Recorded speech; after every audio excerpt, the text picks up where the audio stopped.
welcome to Blues Game Day Live alongside Joe Vitale. I am Darren Pang. It's the Dallas Stars in town tonight in downtown St. Louis. Enterprise is going to be absolutely hopping. This has fast become a very, very good rivalry, and I think head coach Craig Berube yesterday, Joe, said it best. He said, I think Dallas will have their angry on after what happened in Dallas in the last game. Well, you look what happened in Dallas where the Blues go into that building. They gave them a thumping. And then the Dallas, they go to Boston. I think before those two games, the Dallas Stars were looking at where do we match up with the league's best. They get thumped by St. Louis at home. Then they go on the road to Boston, though. They lose a tight game there, and that was a physical game. Good game. Pavelski had a good fight in that game as well. I think that gave them a little bit of life, and now they're going to come in super angry tonight. It's going to be a good one. I'm ready for it. Yeah, there's no question about that. Yesterday was an optional practice for the Blues, so just to keep you updated on some of this inventory, Craig Berube didn't have Jordan Binnington skate yesterday, but it looks like it's Jake Allen is going to be our goaltender for tonight's game. He played well in the last game, so not much of a surprise right there. I think he rolled a hot goaltender with them. Jordan Kyrou, by the way, didn't skate yesterday in the optional, not on the ice again today, so we'll keep you updated throughout the day here on our Blues website and all our affiliates as well, Joe. But other than that, it looks like the lines are staying very much together, except for that big Robert Bortuzzo, who did a great job. Hey. Did a great job on the right wing. I like think we that found line. ourselves a power forward. Hey, I like that line. Some shifts there in that second They were period. good. They were down low. They were working. Yep. He was smiling on the bench. And, yes, he had a good time. Yes. Right after his first shift, he kind of looked. He looked down to the D. He looked down. He's like,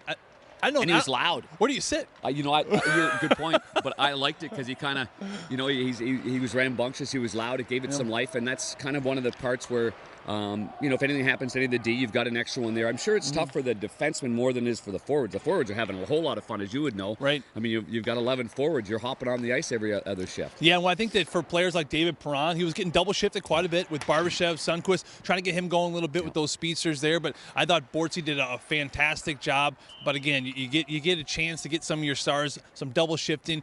I think that ideally in that game you're looking to use Robert Bortuzzo more in a penalty kill situation. That's but right. Wes McCauley did a great job. Yep. He let the boys play. There weren't a lot of calls in that game, so he had to utilize him more as a forward. But I thought he stepped in, did a great job there. Yeah, Robert Bortuzzo's great on the PK. There's no question about that.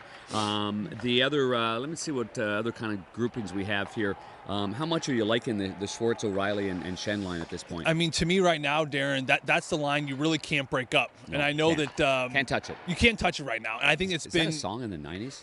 Can't touch this. I think it's MC Hammer. It might be. Can't touch this. Can't touch this. Yeah, MC Hammer. We got the thumbs up. We could have used that in '90s night. Yeah, we could have used that. Darn. I like those guys. I like Ryan in the middle there. He's composed guy. He's a playmaker. And you know what? That just allows 17 and 10 just to play fast, play hard, play with that giddy up, get in the offense zone, be creative. You got the dependable guy right in the middle right there. To me, that's probably been the most consistent night in, night out line for the St. Louis Blues. Now, don't get me wrong. Zach Sanford, Robert Thomas, they've been having some really good waves in there. But from a consistent night in, night out, I would look to that Ryan O'Reilly line right now with 10 and 17 is probably the most productive line. Robert Thomas yesterday in the locker room after the skate was really going through some skates, and he's convinced that one of his skates was bigger than the other skate. So he's got the traders over. It was actually quite funny. Yeah. And I think he was right at the end of the day. And he ends up he finds another pair of skates. They're brand new. So what if you've got a brand new, fresh pair of skates? How much of a factor is it for a guy that can already stop on a dime and give you 5 cents change? I mean, the guys. I know they change skates all the time, but this seemed to be a special moment for him. I mean, players are funny, aren't they, with their equipment? But Robert Thomas, just the way he kind of swivels in and out of players, I figured there's got to be something right with the skate. There can't be anything wrong with the skates. But, another equipment thing that these players have so much fun with, Braden Shen in the 90s pants. He had the hardest time. Him and Joel Farnsworth, the head equipment guy here at St. Louis, he did surgery on Braden Shen's pants for 4 straight days. He must have spent 10 hours on Braden Shen's pants. But sure enough, Braden scores an opening goal. Scores a big goal. He scores an opening goal. So 2-0. That made it 2-1. The Blues climb back and fight through it. I give a work boots out every game, post game. You give it to the trainer? I give it to the trainer. Nice. I give it to Joel Farnsworth. He deserved it because Braden Shen was a high maintenance fella. But it worked out well. Well, Andrew might be getting it for the skates of Robert Thomas in this one. I hope so. Want to stay on the equipment thing for 1 second? Sure, I said we're going to keep this under 5 minutes. We're probably not. It's the Dallas Stars tonight. It's on Fox Sports with Wes, and it's on ESPN Radio as well. 6:30 the pregame show, and of course the calls at 7 o'clock on both sides of it. The pads of Jake Allen. See, he usually has CCM pads. Okay. But with everything going on, CCM pads are manufactured in China. And this Ooh. doesn't have anything to do with the coronavirus. Okay. This has to do with the quality of the manufacturer. Okay. So the pads are coming back. They're a little different. And you know what the players Yep. like with their skates. They know it. So the pads are coming back, and it's like, these aren't right.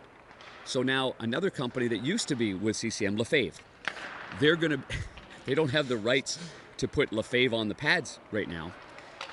But they've made pads for Jake. So when you see Jake's pads, there's no writing on Just the side. white? Just white, all the way around. It's just no white. writing on the side because they don't have the approval of that. So it's the white out. Yeah, it is. So that's what it is. So Interesting. There's other equipment.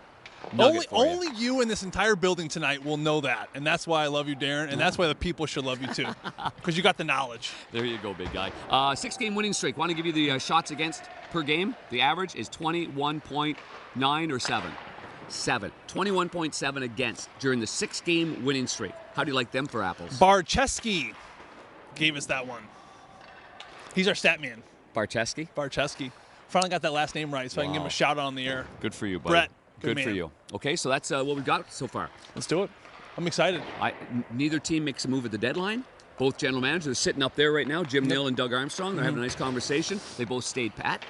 Keep an eye on Colton Parayko tonight. Keep your eye on Colton He Parayko. is a Dallas killer. Oh, is he ever? You're right. 4 goals, 3 assists in 4 games. Do you have to 12, close your eyes when you do that?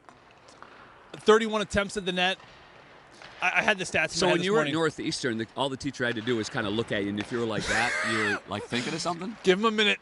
Give him a minute. He's in thought. He's in deep thought. I thought him almost taking Bishop's head off last year in the playoffs. Yeah. That set the tone. Yeah. But he's been a Dallas killer ever since that moment. Yeah, but I would keep an eye on him. He's been just pretty darn good. Second power play unit, phenomenal. Bomb. Vince Dunn has been outstanding. Yep.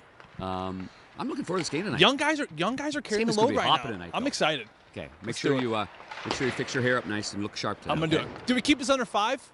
No, I don't think so. Okay. Again, pregame shows, 6:30 on the radio, 6:30 on the TV side. I'll let John Kelly and I'll have the call at 7 o'clock on Fox Sports Midwest. The Hall of Famer Bernie Federko and Scotty Warman will have the call as well on the pregame show, and same with Alex Ferraro. He's always there doing all the yeoman-like work for you guys to have the call and get your microphones ready. Okay, big boy? Yeah, that sounds good, Darren. Have a great afternoon, everybody. For Joe Vitale, I am Darren Robert Pang.